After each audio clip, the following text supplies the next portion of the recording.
If you are a gamer, then you must have encountered a scenario where your mouse clashed with the keyboard while aiming, or maybe your keyboard is slightly uncomfortable while holding at a certain position, or maybe you want to game on a portable device like laptop or such, and having a big size keyboard for gaming is turning out to be a little difficult for you. Well, in that case, you want a keyboard which is good for gaming, saves a lot of space, and is easy to carry around. Hey, I'm Santa and welcome to the channel where I try to review products with real facts without sugarcoating and marketing hype. Just honest reviews you can actually trust. And today we are taking a look at KiiBoom's latest launch of Cybrix29, which comes in a really impressive packaging. Inside the box we have a user manual, a really nice branded microfiber cloth, we'll reveal this at the end, a regular keycap switch puller, extra PBT keycaps, a braided Type-C cable, and then our keyboard. And it looks absolutely amazing. It features a metal frame, a light bar, and these customizable tactile knobs. And at the back we have an acrylic plastic panel for a clear translucent look, which gives a very neat and unique appearance. I can also spot some LEDs at the back, so there's definitely going to be a proper RGB underglow. So as far as the looks and overall build goes, I'm absolutely loving this. Now before we turn on the keyboard, let's take a look at the product page. This key is priced at around $90, coming in 3 different colors, and as you have probably guessed, it's a gaming Hall effect keyboard with 8000Hz polling rate and 0.01 rapid trigger precision.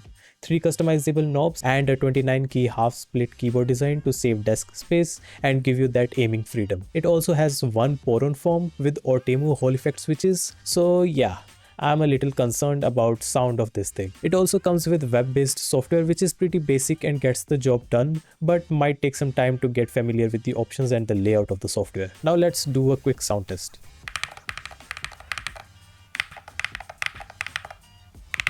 Oh wow, it's really good. I can't believe these are Hall effect switches. They almost sound like a mechanical keyboard.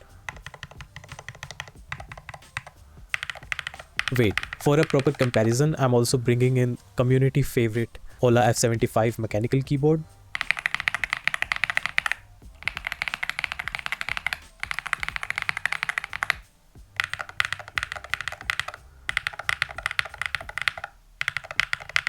The Cybrix one sounds deeper than F75, which is insane. And just for reference, here's a modded Hall effect keyboard, and here's the sound comparison between these two.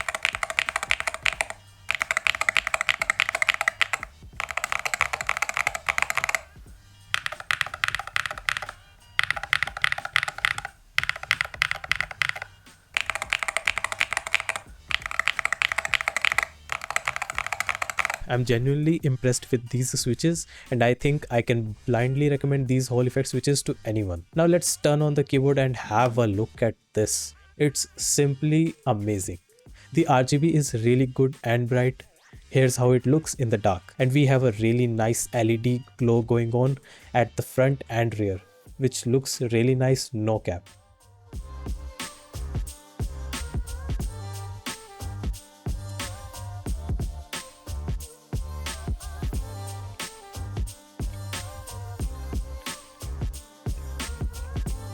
Now let's dive deeper, and here's an up close of the keycaps, which are die sub PBT keycaps, and these are my new favorite Ortemu Hall effect switches. They are surprisingly very smooth and deep. And yes, it's an hot swappable keyboard with south facing LED, and we can also see a pet sheet underneath, which is great. To open up the keyboard, the screws are neatly tucked under these rubber grips. To access the internals, you will need to peel the edge of these grips, which isn't very fun, but honestly, considering everything, you won't really need to open up the keyboard. This design hides the screw holes really well and gives it a clean finish, so it's a good design choice in this case. Now this is a gaming focused keyboard, and I played a tons of games with it. The only issue I found was the lack of height adjustment. It's completely flat, and as per my sitting angle, it got a bit uncomfortable for me, so I ended up using a small phone holder to give it some height for better comfort. For modding, I also got these clear keycaps from KiiBoom and these 3D printed MX tilters from 3D Keycap, which are supposed to help with the ergonomics. Now let's take off the keycaps, and we have a very neat FR4 positioning plate, and there are also tiny pieces of foam underneath the spacebar, which is also a really nice touch. I then fitted these stamps onto the switches, and here how it looks. Of course, you can install them as per your preference. After using it for some time, I changed the direction and size of the bottom row as well, which felt more comfortable for my playstyle. Then we installed the new keycaps and it turned out absolutely amazing.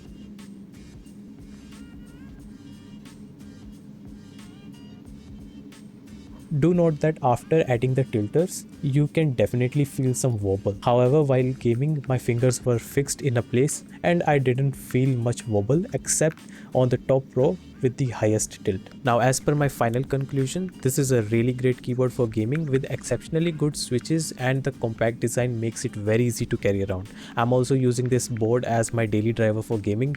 Also, the $90 price point feels a bit debatable depending on your priorities and use case. The only downside is the lack of height adjustment. Even with the tilters, I'm still using a holder at a lower angle for extra height. Maybe someone with a 3D printer can design an accessory for this one. So that's all, folks. I hope you enjoyed the video, and don't forget to like, share and subscribe, and I'll see you in my next video.